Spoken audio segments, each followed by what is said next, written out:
Do you ever get the sense that somewhere along the way, the government decided that you were a child? I mean, at least they're not making you call them daddy, but they think they know better than you. They think they know how your life should be arranged, how many animals you can keep, what food you can grow on your land, how much you can cultivate, what fence you can have, what you can and cannot build. And they say that it's for your safety. They call it order, zoning, planning, sustainability. That's their favorite lately. Or God forbid you actually move into an HOA. But underneath all of that, what does it look like? Well, it looks like control, micromanagement of your life, your rural life. If you want to be controlled, you could move to the city and be told all kinds of what to do. But in the United States, in Canada, in places that you'd never really expect, this is happening. Communities where you were once free to raise chickens and goats and pigs and cows and have a garden, now you're being told that you can't.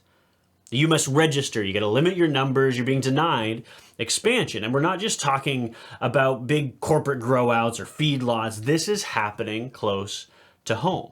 This is happening most recently in Grand Manan, New Brunswick. That these forces are showing up. But this isn't just local. It's part of a broader pattern. This is happening more and more. Small farms are disappearing. Consolidation is accelerating. The government is stepping in, and not to help, not with regulations to help the little guy, but with regulations that are restricting and reshaping the way that we grow food. Not what massive corporations are doing, what you are allowed to do on your land. They're treating hobby farmers, homesteaders like children, telling them what they can and cannot do above what's reasonable with their land. And if we don't recognize it, if we don't push back, we're going to lose more and more small farms. And more than that, we'll lose more freedoms. So let's look at the scope of what's actually happening, what's going on. And not just in Grand Manan, that's something that I'll get to, but across North America, what is happening and why is this happening? See, in the US, in 2022, an agricultural census showed that farm numbers are falling. And that's the first time that farm numbers are dwindling since the record keeping for this began. The number of farms in the US dropped below 2 million. That's according to Ag America. Over a 5-year stretch in US farmland acreage, it shrank by millions of acres. Over 5 years, we are losing millions of acres of farmland. And it's the smallest farms, those under 10 acres, that saw the steepest drops, the steepest declines. In dairy alone, 2 out of every 3 farms have vanished over a generation. Even while milk production and the demand for dairy has only risen, we're losing more dairy farms. Let that sink in. Fewer farms, but more output, because production has been centralized, industrialized. It's been scaled up, and we've put it into a box. In Canada, this trend is just as striking. Over decades, small and medium-sized farms have been disappearing. And the middle class of what used to be farming is collapsing.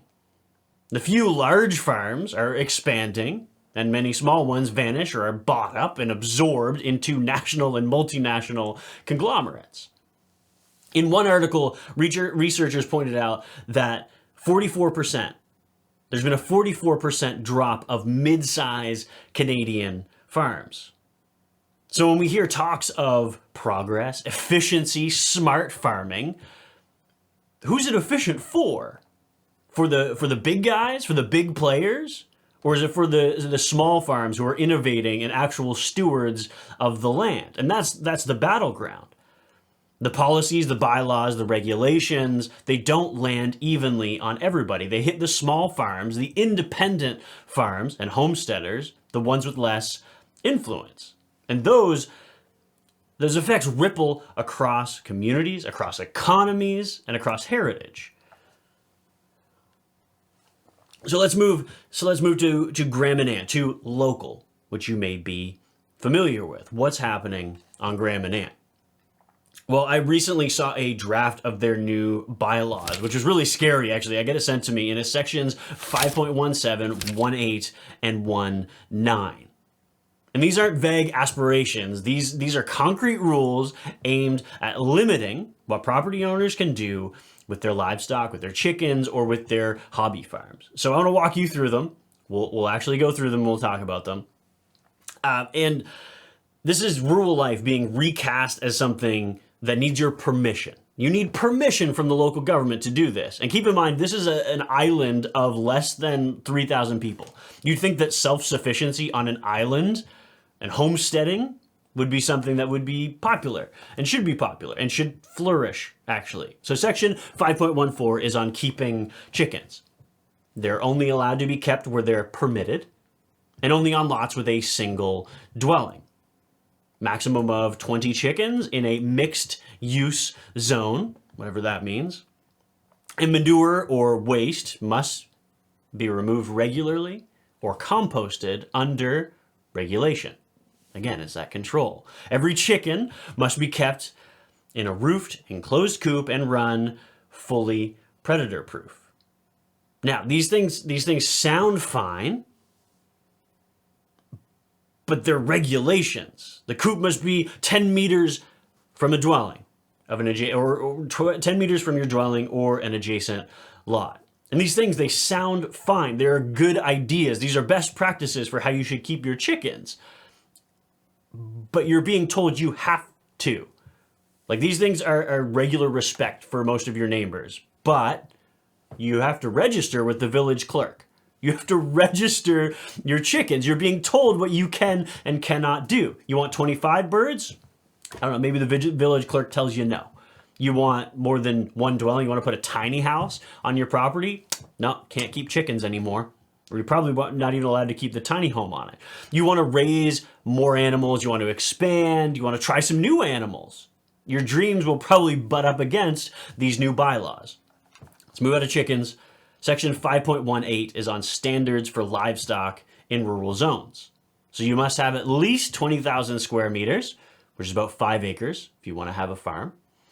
No barns, no manure piles, and stable facilities within 20 meters of a lot line, and nothing closer than 90 meters from a water course. Everything must be fenced in, and the operation must adhere to provincial regulations. Yeah, obviously. Roosters are allowed, but only if the other conditions are met. Section 5.19, hobby farms, which would be the majority of us. Very small farms or few farms on Grand Manan. So the minimum land for a hobby farm is 12,000 square meters, roughly 3 acres.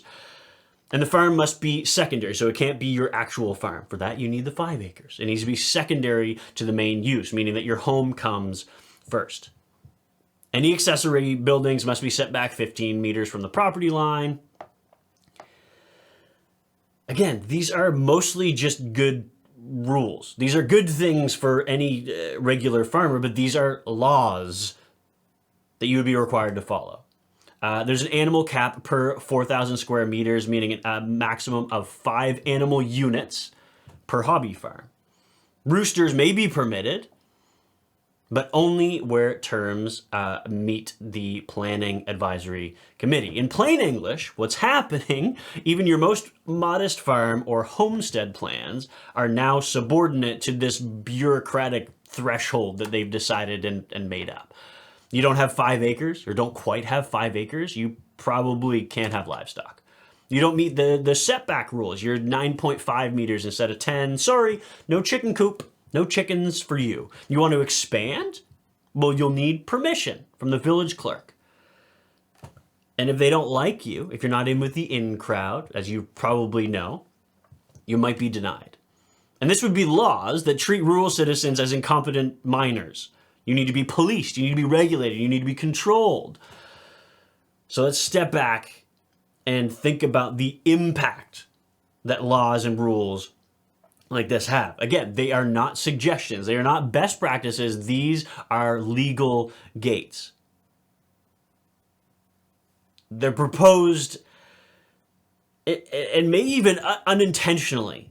You'll risk fines. You'll risk, if somebody doesn't like you could have your animals removed. You could have your structures removed, or at least you're forced into compliance. And farmers know you've got small margins. The cost of farming, compliance, permits, setbacks, registration, it all adds up quickly. And then add in that legal struggles, property assessments, enforcement. Now you've raised the bar that's already high enough for farmers and for entry. And we see that time and time again across North America. In the US, small farms, they often can't compete when dozens of niche regulations time after time are stacked on top of each other. Feed rules, environmental rules, zoning laws, health inspections. Many small farms just leave. They give up because the regulatory overhead just kills them. Even if their land is fertile and their heart is willing, they want to farm, and I hear that time and time again. People want to farm, but they can't afford it. And then consolidation is often the result. Those that can are absorbed. And then they deal with those regulations, because usually they have somebody full-time on staff to deal with the BS and the government and the paperwork, and they can jump through those hoops. To them, it's not that big a deal.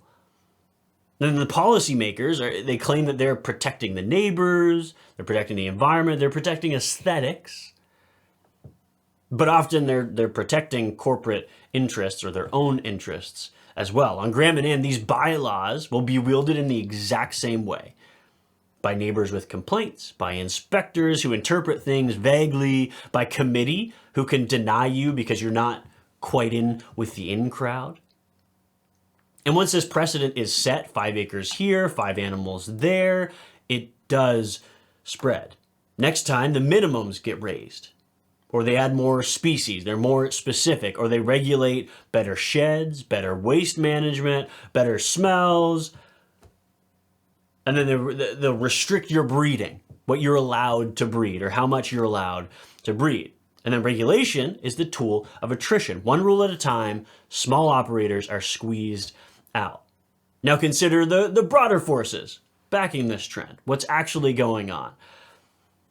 Government agencies push sustainability, environmental protection, climate smart agriculture, which should be a good thing until you read the fine print, until you read the footnotes, the subsidies, the incentives, the definitions, the certifications. Who can afford the cost of all of those things? All the green compliance. Usually it's bigger operations. It's somebody who has bought up all of these farms and operates it like a massive conglomerate, not like a farm that actually matters to a community, to a people. In the US, small farms get a small slice of subsidies, and then mega farms capture the bulk because they can handle the majority of that paperwork. The agricultural subsidy architecture is skewed towards size, scale, and consolidation. Your climate, your carbon credits, your regenerative certification, your organic certification, they all become gatekeepers that you have to pay, hoops you have to jump through. Land is bought up by global capital, corporations, investment funds, outside owners, and then they own the farmland, and then they lease it, and then they impose restrictive covenants on them. And then there's digital tracking, precision agriculture, remote marketing, or remote monitoring. And a farmer must adopt this tech, these sensors, this software, but then without capital, they're completely locked out because somebody said that they need to have those things. And in Canada, we're seeing stratification. The small farms are shrinking, the middle farms are disappearing, and the very large are continuing to grow and buy up those other ones. And when the middle is gone, the balance is lost. You get corporate scale and subsistence farming. At best, you get a hobby. And this isn't an accident, it's systemic. You're being controlled. So think about what is actually lost. You're going to lose local food security. Fewer farms means longer supply chains, more vulnerability, more dependence on the grocery stores that are raising prices up and up. You're losing that cultural memory, those generational farms, those skills, that animal husbandry. That tradition is going to vanish in favor of the bottom dollar. How quickly can we get this? How can we get the maximum yield out of all of this? You're going to lose community resilience. Rural towns, local trade, local networks are going to suffer. And then you lose autonomy. When all of your land is regulated to death, your life is regulated by default. And then you lose your voice entirely. Small farmers seldom have the ear of government.